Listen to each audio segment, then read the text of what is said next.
Hello, welcome back to the channel.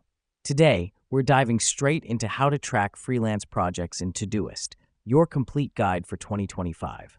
First and foremost, it's crucial to understand that Todoist is a powerful tool to simplify your freelance projects.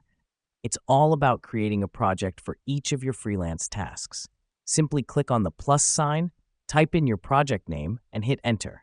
The reason we do this is to have a dedicated space for each assignment, keeping everything organized and easily accessible. Now that we've done that, let's move on to adding tasks within these projects.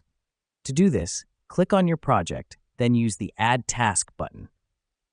Write a clear, concise description of what needs to be done and assign a due date.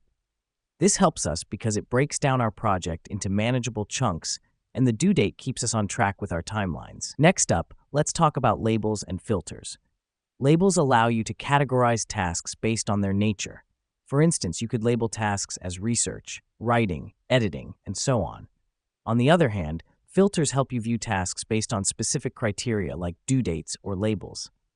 To add labels, click on the @ symbol in your task and type in your label. For filters, click on the funnel icon and set your criteria. These features are important because they allow us to sort and prioritize our tasks efficiently. Lastly, use the Karma feature to monitor your productivity. It tracks your task completion and visualizes your productivity trends over time. To access it, click on the Karma icon on the top right. This is vital because it gives you a bird's-eye view of your progress and helps you stay motivated. In a nutshell, Todoist is not just about listing tasks, but it's about organizing, prioritizing, and tracking your freelance projects effectively. With these steps, you're well on your way to becoming a Todoist power user. Happy organizing, and we'll see you in the next tutorial.